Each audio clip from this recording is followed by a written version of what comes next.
he's just going to hard carry the game, which is probably true with the way Huni's been playing, but it really hamstrings Flash Wolves' flexibility in Champ Select. And the worry has to be game one. That was the easy game that SKT give you. I talked about it. Peanut and Huni, the least amount of involvement they had in a while. Power with Maple and Casa. I mean, sure, Bang kind of got some kills and they took over the game, but it only gets tougher when you play against a team like SKT. I mean, it was a new SKT. They reinvented themselves again throughout this tournament with that shielding comp that largely they had moved away from. It felt like it was Twitch-centric at best. And now, speaking of shielding comps, double support ban coming from SKT. So the awkward thing, I think, Jat, is it feels like SKT are dictating the draft on blue and red side, which is that's a damn scary thing. And that's what happens when you're throwing 1 to 2 top lane bans. Most likely, well, they actually dropped the Fiora ban, which makes things a little interesting right here. But that's what SKT has the flexibility of doing. No shield in this game, which creates a lot more opportunity for junglers and split pushers and bursters to have a large impact on the game. Well, last ban is Lee Sin again by SK Telecom, so respecting the pick from Casa despite Peanut being the best performing Lee Sin in the tournament. It's pretty clean first pick in this scenario. Does give over the Graves without the obvious Lee Sin matchup, so maybe Peanut back on Elise is a possibility in this game. We've seen his Olaf also this tournament, but that's definitely lower on the tier list. But speaking of tier list, we do have the Fizz, and Syndra's available. Suddenly the flex pick nature of the Fizz is oh so important. Yeah, decides against the Elise, actually just goes with Olaf despite not even having a haster on their team composition like a Karma or a Lulu. But the flexibility they get with the Fizz is very hard to discount. And they opted into the Olaf. They created this jungle pinch with the Lee Sin Graves, forcing Flash Wolves to pick Graves, which made it so SKT could get the Fizz. And then they kind of get the mid pinch because what has been all season the blind pick mid laner choice, it's been Syndra, and we know Faker loves to opt into the matchup. So now MMD can't get his flex top lane Fizz. That was the big pick for them to open up their wards and barons against SKT in the second round robin. So already, I feel like SKT have jumped ahead and picked that. Well, kind of, I think expected it for Flash Wolves, but Pumpkinch was that pick. That's kind of that next tier of supports once the strong range supports are usually banned away. And I imagine Ashe here for Betty unless there's a different plan. Okay, maybe swaps it up to something like Varus that's somewhat interchangeable, but you need to take AD here, give Betty something safe that he really knows his way around. Yeah, Varus and Ashe are his two most played right here. Varus has maybe a slightly higher chance of surviving a rampaging Olaf running towards him, but it would be very minor. Interesting to see if SKT take AD carry or support in this spot, because you imagine it's going to be a focused ban whichever role's not taken. I could have seen something like a Nami in this scenario, but they're actually going to go for the Braum for the first time in a while. It hasn't been a big pick for them this tournament, or obviously in the meta recently, but with more melee supports, it feels like the latitude to play Braum is there for teams. Yeah, pushes the phase of bans here, maybe towards, you would say, Ezreal as well as Ashe if you're trying to deny him, but that would be both of your bans from Flash Wolves' side, and they might want to try and throw out some top lane bans for Huni's power pick. And they get mind games also on the side of SKT, because this, of course, does not give any more information on whether it will be a Fizz top.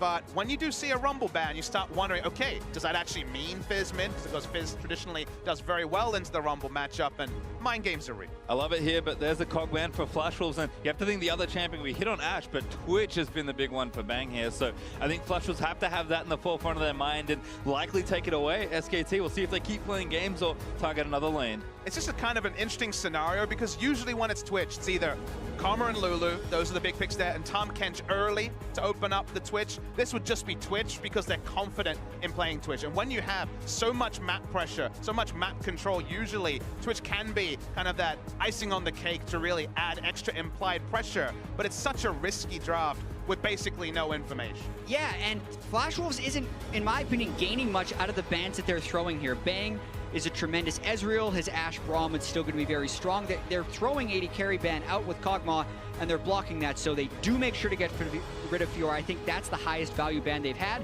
But then look, he still gets the Twitch if he wants it.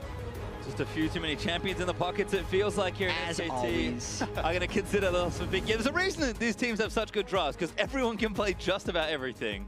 Yeah, and SKT had kind of an issue, you would say, in the group stage, being overly generic and not as aggressive in champ select as you would want. But I feel like even though they're banning out Karma, Lulu, and Lee Sin, all champions they can play, they really forced Flash Wolves into what SKT wanted Flash Wolves to take, and it allows SKT to build their own style in this game. Now you have MMD having to blind pick something against Huni, which again is kind of a scenario that sounds like something Flash Wolves couldn't opt into. They wanted to recreate their immaculate draft against SKT in the second round robin, but they don't have the latitude here. They're expecting Fizz top as a very realistic choice. Right. Of blind picks. And they're probably going to go with Nautilus in the last choice, and it's going to be incredibly similar to their team composition last time. Switching it for the Shen makes it even more of a split-pushing composition. It blocks Huni from having it, but still an incredibly similar draft as far as it needing Maple to get the side lanes going. I mean, power in the right places for Flash Wolves, but SKT mixing it up a lot after that shielding comp in game number 1. Last pick, though, looks like they might be considering mid lane. That would send Huni on the Fizz to the top lane. But if Faker's taking a champion, what does he take? He already played Orianna into LeBlanc. He loves to show us new picks.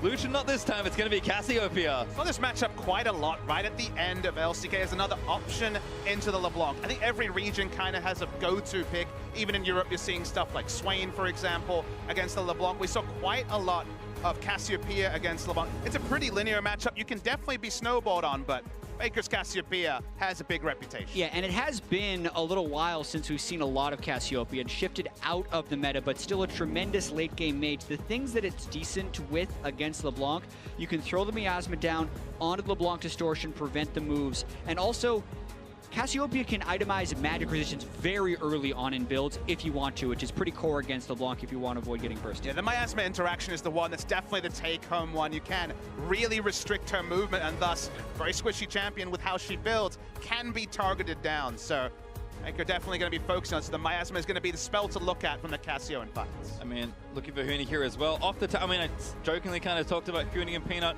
having a very passive game 1. All of a sudden, things have swapped up once again. Pretty aggressive jungler for Peanut.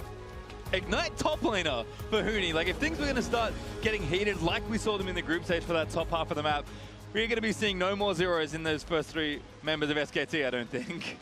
Yeah, it's a strong front line from both teams in this one. Still more split push priority on the side of Flash Wolves, and they're going to have to be incredibly cautious to not get caught in the mid lane when SKT can group up as 5 and just kind of power through, because that's what SKT is incredibly good at doing. And the amusing thing is the second support here for SKT after the Braum is kind of the Cassiopeia, who can stand in the backline and use the threat of the ultimate Petrifying Gaze as a disengage tool to allow Twitch to open up. So it's definitely not a prototypical support mid, but you can play 2 lines of scrimmage, Olaf and Fizz diving in, and the Cassiopeia, Twitch, and Braum in the backline.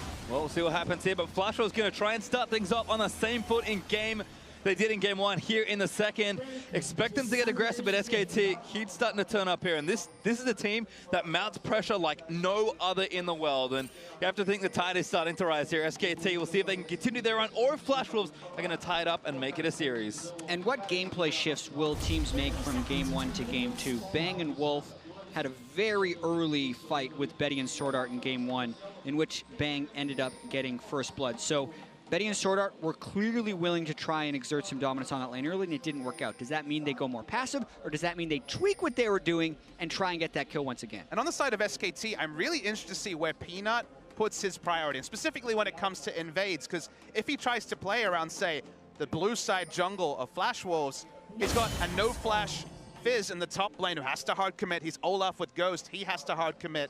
Blasting Cones accepted. So there is actually an element of risk when you go for invades with champions like the Fizz and Olaf. So is he going to path around? Is he going to adjust his pathing accordingly?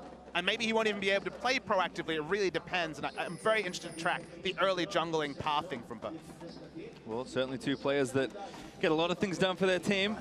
It's kind of the mark of a good jungler. Is Faker late wood onto the Raptors. Let's see what's going on. Maple, yeah, taking damage here. This he does a lot here at level 1. And there aren't that many level 1 champions that are super amazing, but Cassiopeia is one of them. Nice minion waves we have over here. Shame you can't come near them, is what Faker says to Maple. Yeah, Faker definitely knows the matchup. Getting an early amount of harass done onto Maple.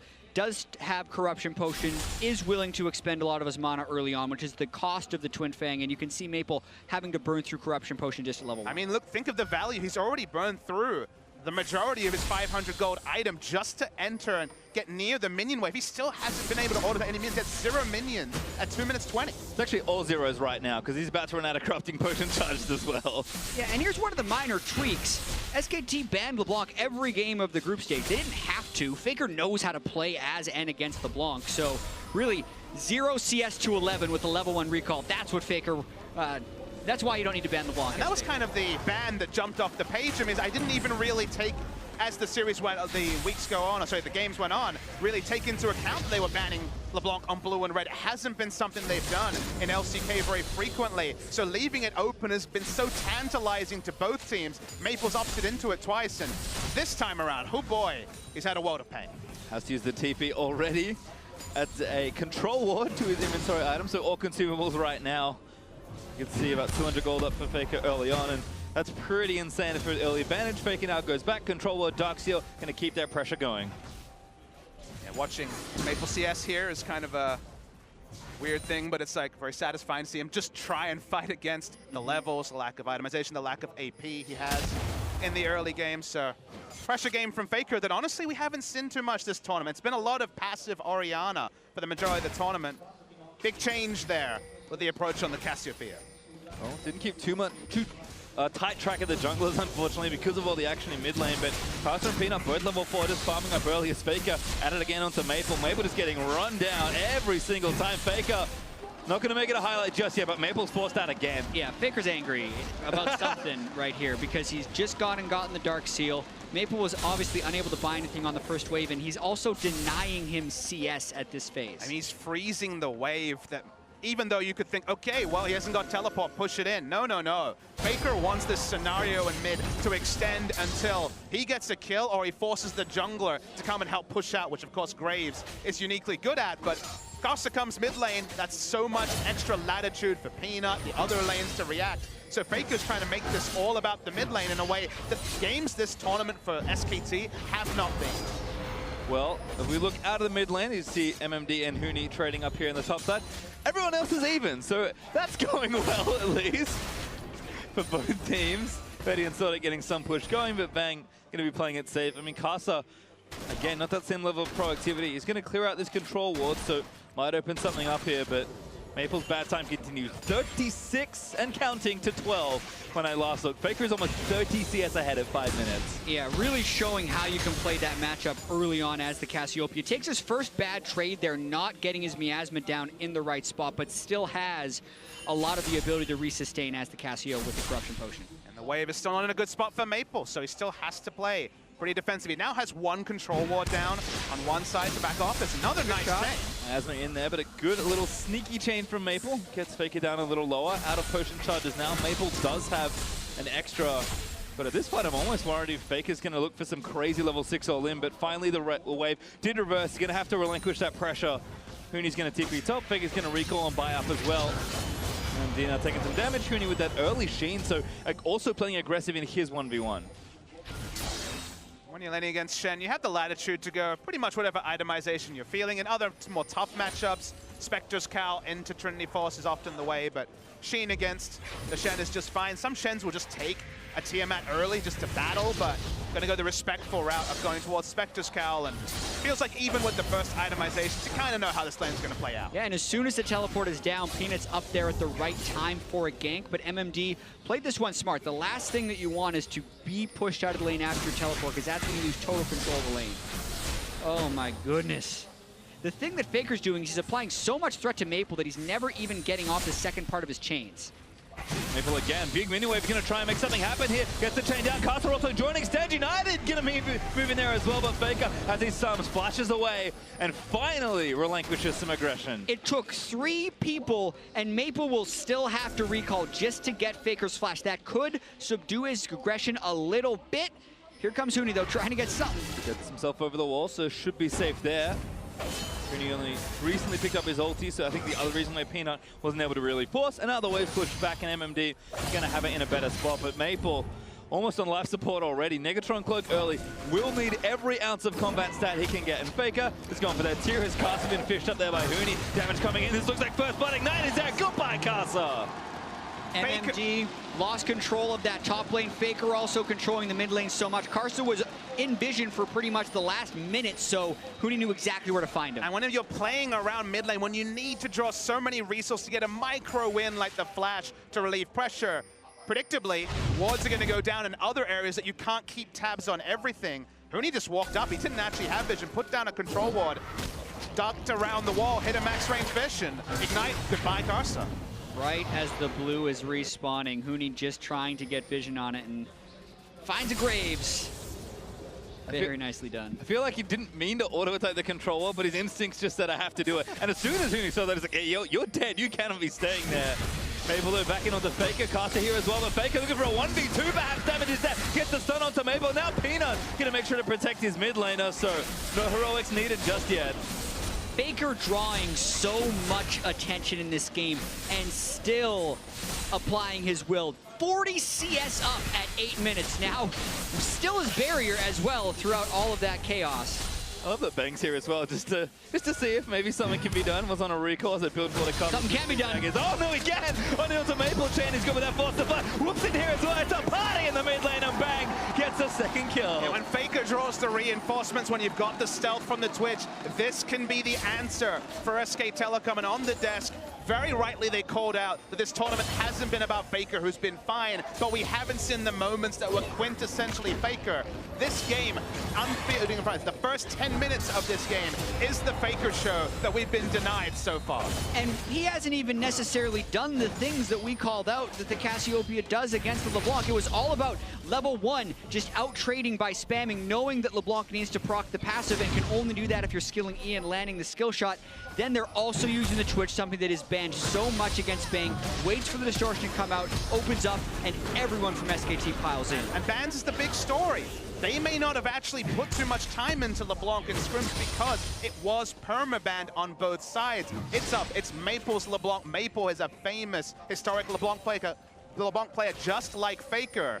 And for there to be just the outrageous CS advantage there is this game, lets you know that, there's a lot to be said about form being temporary and class being permanent, because Faker sure has been allowed the latitude to kind of be a secondary, third, tertiary carry. But also, you get games like this. I mean, Faker's only AP generating item is a Dark Seal. He's got a Catalyst and a Tear, and he's 2 levels ahead of Maple with maybe a record-breaking CS advantage at this point. Yeah, the all-time MSI record is 43 CS, and Faker just hit 45, so the largest CS at 10 anyone has ever had at MSI, Faker does in the semifinal. Against Maple in a semifinal, like you say. All right, now time for Ocean Drake, because Cassiopeia does a lot of damage to neutral objectives. No one is leaving their lanes for fear of dying, so an easy pickup there is MMD. Maybe going to get soloed here. Karsa in the ignite, and the dot damage is enough. Huni burns one down. Karsa too late. Well, if the last game looked close for the first 25 minutes, this one looked close for the first 25 seconds, and then Faker started casting spells onto Maple in the mid lane. SKT now winning all across the map. The scary thing is, if you're G2 or WE as well, I hold the thought. Time in bottom lane, ulti there from Wolf with the glacial fission. Now Sorta going to get stunned up, but the Grey Health is there. Betty, a little too far away, and now SKT going to chase. Splash from Tom Kench might have been enough for the cast lands in. Good Quintus bite from Wolf. Does hit onto the Tom Kench, but SKT no more kills just yet. Yeah, and tremendous discipline to not overdive, knowing that Shen's ultimate would be up if they were to get caught under the turret. Instead, they'll just take the turret damage. Fat wave here for SKT. Now the TP front by... Plenty of Shen, remember. MMD. Betty's staying here as well. Taunt's going to miss. Wolf hops away to an ally. He's giving up so much for teleporting in at that time, though. Fizz will be able to push in very easily into the top lane. Gonna see a replay of the solo kill. MMD walked up on half health. Didn't even hit the fish, but the ult was available here. It was a couple of damage rotations, but taunting aggressively and then flashing out is a bad look, you'd say, for MMD. Yeah, that's a really bad look. He had Karsa on the way, so they were probably calling, taunt him in the turret, then we're gonna be able to get Graves on, but just not understanding the damage that Huni was gonna be able to throw back onto him. Even the timing seems so early also in that scenario. As Maple's walking out to Faker, that hasn't worked out. This is disgusting. Fish isn't quite gonna hit Maple. Lucky to get away from that dive. Great setup for SKT, but execution very slightly off. What I want viewers to take away is it's such a different draft from SKT because they banned both support champions. The Ivern was banned by Flash Wars. It's a different type of game, and this is what we're seeing from SKT. They won with their Game 1 comp, even if it was a little bit wonky at the start, and now they're just running over the same opposition in a totally different draft. Yeah, they were able to dictate to Flash Rolls, and it's not like SKT wasn't able to find success with the champions they would ban, because a lot of teams you would say, Peanut's the best Lee Sin here, why are you banning that? You're amazing at shield compositions with Bang, why are you banning Lulu and Karma? But SKT does that because of this, because they know they can win even harder when they switch the script and force Flashes into a specific style. Then you're G2 or WE and you're prepping and you see both these things and you're like, okay, I guess we have to prep for everything. The stats, the lay of the land in the group stage has been turned on its head largely so far in this series. And now you basically have to prep for anything, which is exactly the mind game SKT want to pull on. Now what else do you expect from the best team in the world? They had a whole week to prepare. That's a lot for a team with this much talent, this infrastructure this good, and players like Faker. You want it to be a trap narrative, but it has so often been the case that whenever there is 3-4 days between match weeks, SKT will adapt to the tournament meta. We think back to MSI last year, where of course they lost 4 games in the regular season as they're looking for a dive again on Maple. It's 2 levels between Maple and Faker. I mean, this team adapts well in 5 games. They had 5 days and more to try and get something done, and now Peanut and Faker grouped up to try and take it. Tara Flash we're going to trade, but the fish could stop it all. Betty eaten up by Sorta, but it actually gets a double knockoff as a result. First Tara finally down. Huni just buying a bit of time. He gets taunted by MMD. Damage going to come out. There's the exhaust down. Going to get eaten by the big fish, perhaps. Huni leaping away and clears the wave as a result. Still moving through. Nimble Fighter helping as he cuts through the minion wave. Huni on a killing spree. Varus taking too many minions, and Huni is going to try and execute. No, shut down barely. Timer not there. How did Betty die at the end of that one? But that was Flash Wolves. Remember, Flash Wolves is no slouch of a team. They're trying to make their adaptation, avoid the mid lane, push top, and then you thought they were going to get a kill back on Huni as he gets over-aggressive, but Huni trades 1-for-1 and buys a ton of time. He takes 1-for-1 in a 1v3 while objectives are going down in every lane. Comical stuff. If you're an SKT fan, if you're a Flash Wolves fan, you'll wonder how this game escalated so quickly. The fadeaway ignite taking down the damage. We need to get a replay to confirm it, but my goodness. And this is the signature of SKT's play that I feel like they always have, especially with this lineup. They have the best cascading pressure of any team. Sure, their punish game's the best because they're the best team. That makes sense. But the way they manipulate the map to build leads as quickly as they do is why they're the best. Finally see the replay here. Huni got optimistic, you could say, at best. Walks up, uses his E, and remember, you're not maxing E first as an on-hit Fizz. So it's down at this point. But let's watch how he takes down mid. And you can see he avoids getting eaten right there. Ignite. And he had ignited him, but Betty then takes 2 turret shots. He was hoping to finish the turret. Everyone else had left tanking. That's a big oopsie. Huni will take it, though. Tries to playful trickster right at the end, but he was done for. Well, the first time he wasn't on the camera, but he was caught by the secondary camera. So thank you very much, cameraman. You did not spare Betty's shame at all. Well, hard to look this good when you're this far behind. You can see Huni's stats have been outstanding at this tournament, and it's just it's been great to see the evolution of a player that was already loved, already very good, just evolve even further on a team that just does this to players. And it's so important for Huni to win. He really wants to win a world championship and even the MSI championship because he won in Europe, he came to North America, and he honestly struggled in playoffs. People were calling him an incomplete player. There was a ton of skepticism when he joined SKT, but he's really found his place on this SKT team where he can still be that incredible tank player that a lot of times SKT needs, but he's adding his own flavor to this team and the way he plays top lane. And as a player, he's kind of answering critics every time he takes the rift. But from the start, the question was, does he play tanks? Because there wasn't really a track record over it. Basically spammed Poppy and Maokai. We got the confirmation that, okay, the player with the insane mechanics can play tanks. What a surprise. From there, he showed he was largely level-headed. Early in the season, Peanut and Huni definitely got too frisky for turret dives. They needed to adapt their aggression. But he's evolved as a player. He's back on the carries as well when he needs to, just like in this game on the Fizz. And he is becoming that complete player. And when you're a complete player on SKT, you're a winner.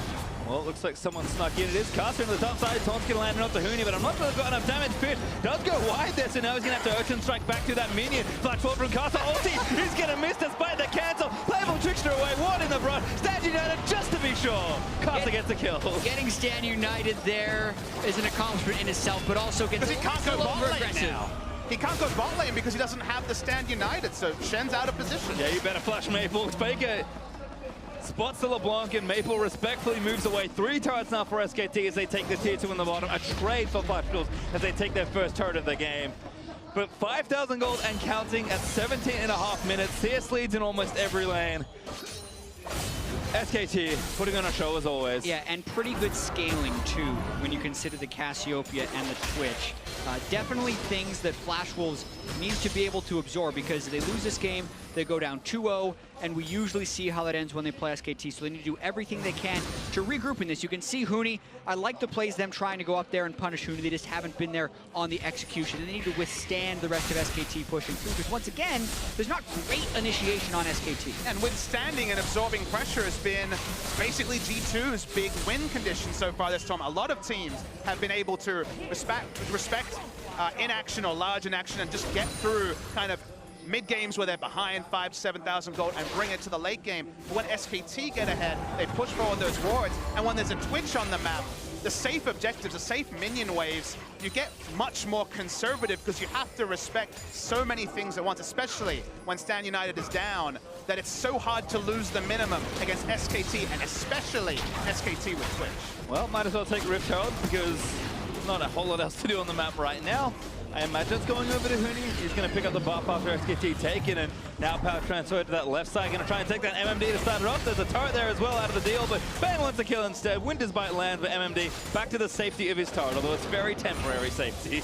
Yeah, the Rift Herald on Twitch is actually very good. The extra burst damage it can add in the 1v1s is often enough to kill. Drawing in more members here are the Flash Wolves, try and keep this turret up as long as possible. They are playing the map, given they have the LeBlanc with teleport in the bot lane, but Huni's on a hunting mission, and looks like he's going damage second item, which is certainly not something we see a lot in Korea, but when you're this far ahead and when you want to just kill Shen repeatedly in the 1v1, why not pile on a Blade the Ruined King? You are afforded some luxuries, and it looks like Blade of the Ruined King may be that very item Huni will be allowed to pick up here. Flash Wolves again, still defending SKT. Staying group, not trying to let anyone slip up here and gift gold over to the Flash Wolves. But again, they've just got all this pressure. Huni able to keep moving through. Faker is just standing strong in the mid lane, forcing Maple or whoever else back, because Faker himself is also so good in a 1v1. And then Bang, just chilling out. He's got the map open, well at his feet, and maybe a 3v2 to start things off. Betty trying to stay near the Tom Kench, thought out gobbles him up.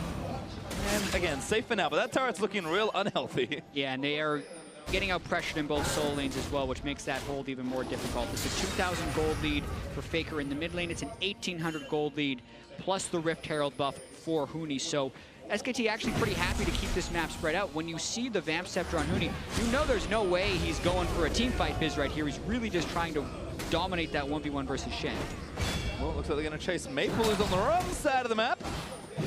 Dashes over to the wall, might be looking for an execute at this point. Needs to make it all the way to the fountain laser without getting tagged. Maple. One spell. Peanuts is lining up the last one. He's trying to check off. Oh, he finally got hit. Maple gives it up. He's like, all right, I'll fight you. Peanuts like, yep, I'll grab that one. I actually see some pings over onto the Baron as well. They're coming from Flash Wolves, but respecting the fact that Cassiopeia and Twitch do Baron very quickly. Add a Mountain Drake on top of that. Baron probably has about 7 seconds, even especially when you get up around 30 minutes. A little bit longer right now, but that's the type of time frame you're dealing with the late game Cassiopeia. And the kind of the part where you know this game is completely gone, it's not the replays, but it's that at 21 minutes with triple globals, remember it's Shen and 2 teleports, so Stand United and 2 global teleports, SKT is dictating every lane assignment. Everything Flash Wolves is reacting to. They tried once to put Maple on the bot lane to try and force something. He's still got wave clear. The Fizz shows up and he's forced out. Now they have those globals and they try and make something happen. This is an insanely hard force of Flash Wolves. Wolf's going to get chained up there. Maple going to follow on through. Collectual Pitcher hops out. Might be enough to disengage it, but the damage still flowing in as SKT commit. They want to turn around. Faker also here. Huni needs to land a big fish to start it off. He's going to miss it. No fight started by either. It's still odd numbers for SKT, but they have that giant gold lead, so they're trying to cut Flash Wolves off. I mean, they're outnumbered, but it doesn't really feel like it. Huni going to cut them off, ignites on the Betty and gets the grasp from. Playable tricks is that. Ulti Lantern onto Faker, but Faker just going to stand and deliver. Peanut also there to try and get some front line down. The damage is immense, but it's not nearly enough. Flash Wolves just too far behind. Getting cut off by a true 4v5 with Ola slowly ambling towards the fight. Lets you know where the game is going. Flash Wolves do get out. They are forced to use some resources like the Stand United, like the teleport from LeBlanc, so the map plays will be even more one-sided for SKT for the next 3 to 5 minutes. But SKT do not grow their gold lead in that scenario. We've just breezed by the first 2 Drakes as well, but the second mountain that's now spawning for SKT, it just feels like even in an even scenario with the globals, Flash Wolves were going to have a ton of trouble trying to contest, but again, they'll move back down. They've got plenty of damage to get it done. Faker's even counter-jungling on the Cassiopeia. And that pressure just keeps mounting. SKT are this rising tide. In game 1, you felt that pressure mount up and they were able to win. This game is significantly more one-sided, and Flash was starting to run out of room. Has a player ever decided a game more at 0-0-0 scoreline than Faker this game? He has no kill involvement, but literally the whole game has been run off his mid lane pressure from level 1.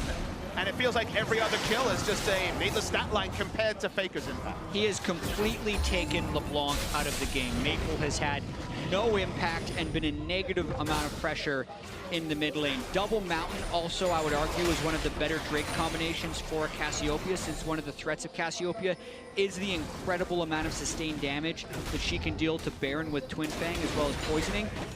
It's just going to be even faster now with Double Mountain, which will force Flash Wolves into these really dangerous face checks around the Baron area. And I mean, Flash Wolves might not even have time because Huni's just finished his Blade of the Ruin King running straight down to the bottom lane to contest the Shen. I mean, they could probably put 2.5 people on the Baron and it will die pretty quickly. Huni's going to create the side lane pressure. SKT will do their due diligence as always. Get the lanes pushing, get the vision down. No team takes over a map better than SKT, and this Baron is all but an eventuality.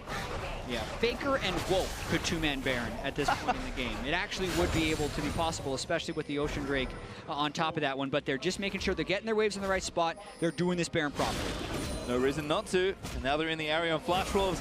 They see those wards get hit down by Wolf. They see them moving into the jungle. You know what they're trying to do, but the question is, can you even stop it at this point? I mean, this is no good decisions. Huni's down bot lane with a stack of AD and a Trinity Force, happy to split push. They have to react to that. They have to stop the Baron going down. MMD's not going to get free time to ult in without there being significant damage to the bot lane turret. And even though Huni doesn't have his teleport, that coming up will just be the last piece of the puzzle for Flash Wolves to watch the Baron be started and basically say, well, we're going to try something.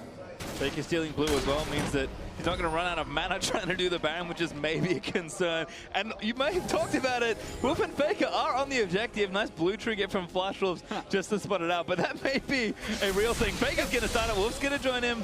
Just testing, seeing where Flash Wolves are. Kaza, miasma up. Winter's Blast's going to miss. Faker's just going to chase forward, force the gobble from Sword Art. Faker not done.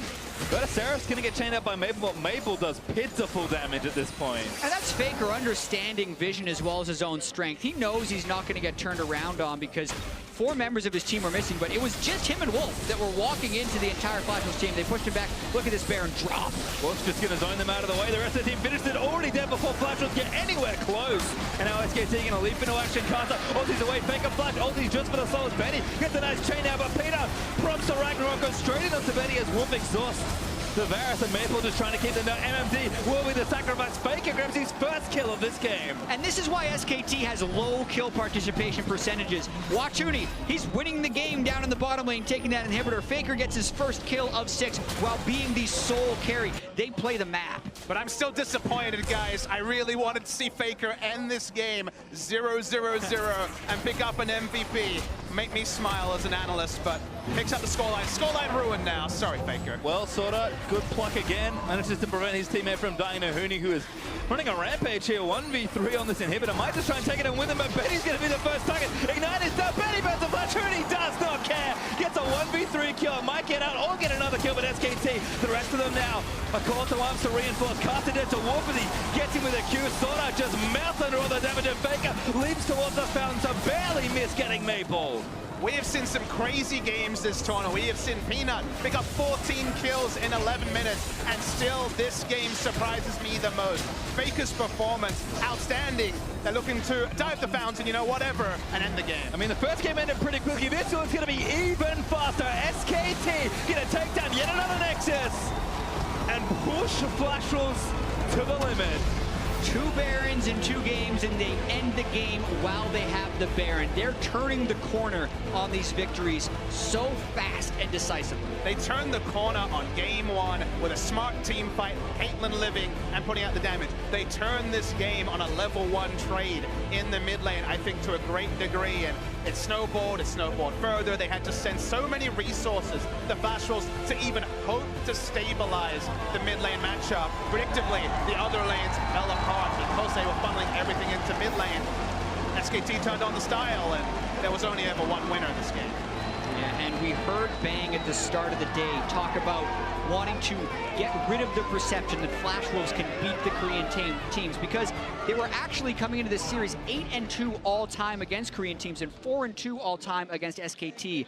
Well, now SKT is 1 game away from a swift and decisive 3-0 in the semifinals. And it is an oversimplification to say one mistake really decided that game. Sure. But Not this one. I mean, Yeah. mid lane was a cascade, but like you could kind of pinpoint and be like, this one thing cost them that game. This one can cost them the last game. There were a lot of one things. Yeah, and unfortunately, SKT turned one thing into a whole heap of gold and another game victory. To give us their thoughts on that game, let's send it back off to the analyst desk.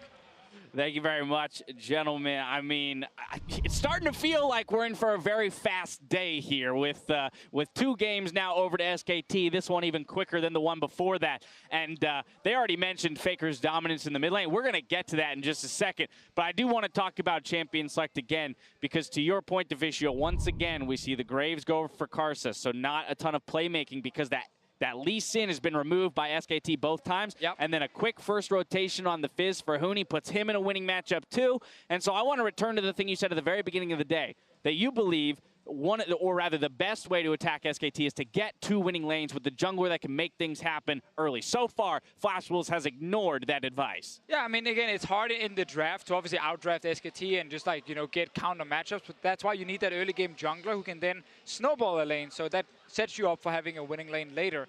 Picking Shen into Fizz and just surrendering topside, that's never going to become a winning lane, even if you try and really gank Huni, because he has to be really pulled in to actually die multiple times. Mid lane, same thing. Obviously, we counter pick over to Faker. The reason we didn't see Syndra was because the Fizz obviously blocks it.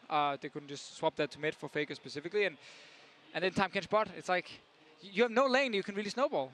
And I think one of the toughest things about drafting against SKT, and one of the reasons that your draft rarely seems to look good, is that SKT is the best at almost every style. It's like they come out in game 1 and they're playing, oh God, Peanut picks Ivern, you know, he's not a good Ivern player. Oh, this could be bad for SKT. It's like, well, they still smash in that game as well. So I mean, the thing is, there's not a lot that is a bad pick for SKT. They're so versatile and they can play so many different styles to such a high degree. Yeah, they're excelling. Like, every single player here is just individually making outplays, whereas on the side of Flash Wolves, yeah, you can go down on the bat rate, but there's so many individual misplays. Like, Flash is used at the wrong time. We see Betty die to 4 turret shots in the top lane. Yes, the game's already over, but like, what's going on here in terms of your individual performance? That alone is outweighing the power that the picks bring to the table. Yeah, and again, we can't really blame Flash Wolves for taking a lot of the good meta picks here. You know, Tahm Kench is a good counter against the Fizz specifically for later on, but the Graves first pick, while I understand for Karsa, he feels powerful on it. Again, as you said, it's just not the champion you need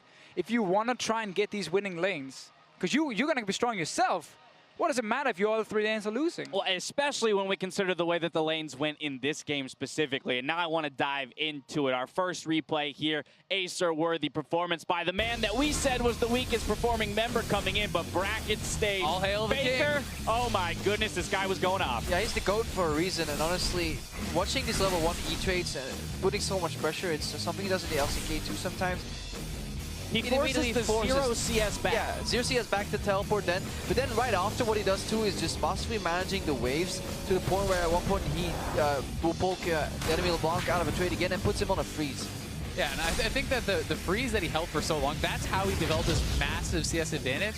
You know, just before 9 minutes, he was almost at 50 CS, and Faker smashed Maple so ridiculously hard that you don't want to just say, oh, it's only on one thing. But let's be honest, like, the bot lane is never going to be the way that SKT loses this game, really. Betty, I just can't see him outperforming Bang enough that they're going to win through that. Has to be Maple, has to be Karsa. When your mid laner gets smashed this bad, you can't win. Yeah, and this is also like, why is this Twitch and Braum allowed to move into the mid lane without any communication? Or what's going on with the flash rolls? They're breaking down. This is also a Twitch that we talked about off air. Is like this guy, he's starting endurance into the very afraid, you know, triple potion longsword start.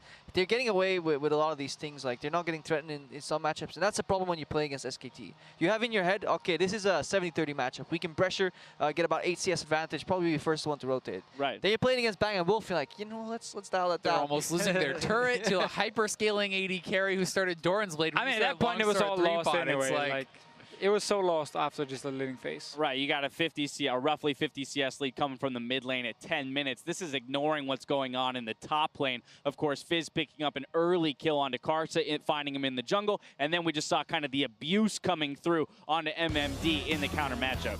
Yeah, this too is just, he goes for these type of plays. Huni, you know, this is the old aggressive one. Also Karsa, he's not respecting Fizz level 6, 7 here, level 5 in the jungle. You just need to yield, make sure that you see him to go back to lane, take the tempo loss, but at least make sure that you stay somewhat relevant in the game. And now Huni is just, I think he's trolling here, personally. I mean, yeah, this is when you're already so far ahead and you have Huni as a player. He's going for these kind of plays. Yeah, but who's trolling harder, Huni or Betty? Because this one... Definitely Betty towards the end. Look at this. Gives a 1 hit, 2 hits, 3 hits. He's like, hey, wait, no minions? Oh. I thought it was about objective-based gameplay, you know, instead of chasing kills. So I'm with Betty on this one. You know? And again, just that, you know, you see again the room for error that you have when playing against SKT. We talk about, okay, yeah, sure, you don't have to play a 100% perfect game, but every little mistake will mount against SKT, and they will take those small advantages and push them forward. But now I want to transition the conversation to Game 3 here, because backs are against the wall. You got to win to even start, you know, kind of that momentum towards the reverse sweep here for Flash Wolf. So where does the solution lie? I mean, I think back on red side this time, right? So let's look at it in that regard if we're going to talk about Champion Select. I mean, I think there is no clear solution, but when you look at Game 1, you know, Flash Wolves let Fizz fall all the way through the first round. I was surprised that they didn't use it when it was so big for them, you know, for their victory over SKT in the past, and being able to flex that. I think that is very powerful, but especially for me, it's like, you know, you have to get early kills probably to win this game. You can't afford to have Karsa on the Graves, on a farming jungler, because even though he's excellent at it, your only chance is really snowballing, right? So you need him on something like Elise. If they're going to ban out the Elise, then I think you have to take a ganking jungler, you have to take risks, and you have to hope to really get your lanes ahead. Deficio, how do you feel about Elise, Fizz then as the first rotation? Granted,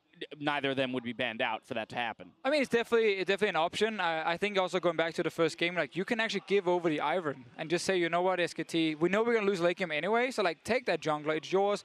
We're going to play full early game as Azale is highlighting. I think that is definitely a viable strategy.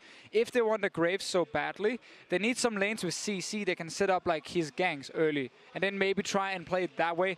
LeBlanc is not the answer. Faker has a million counter picks. So you need something like a Syndra maybe if it's open. Problem is SKT can just ban away those key picks they're afraid of, making it almost impossible for Flash Wolves to kind of outdraft SKT. And Crepo, knowing the odds are stacked here, what do you got for me? Final thoughts. I just think it's also, the way to beat SKT is variance. And you need to have some members that are outperforming. I don't think this series it is happening. Maybe Karsa is still being their best player, so I definitely agree right there. Put him on a champion, try and enable him, but then still, on the day, I don't think the Flash Wolves right now are showing up enough to even combat individual skill, let alone the teamwork that SKT is bringing to the table. All right, so it's a multi-step process. We as individuals got to level up, and then as a team, we got to take down SKT. Their backs are against the wall here. We'll see if the Flash Wolves can keep the series alive when they face off against SKT in Game 3. The 2017 MSI continues after this.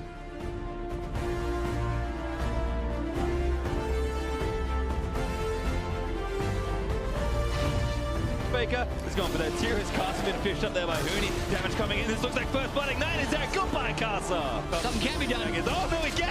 On the ultimate Maple chain. He's going with that force to blood. Whoops in here as well. It's a party in the mid lane, and Bang gets a second kill. Damage going to come out. There's the exhaust out. Going to get eaten by the big pit behind, but Hardy leaping away and clears the wave as a result. Still moving through. Nimble fighter helping as he cuts through the minion wave. Huni on a killing spree. Varus taking too many minutes, and Huni. Faker's performance, outstanding. They're looking to dive the fountain, you know, whatever, and end the game. I mean, the first game ended pretty quickly. This one's going to be even faster. SKT going to take down yet another Nexus and push Flash Wolves to the limit.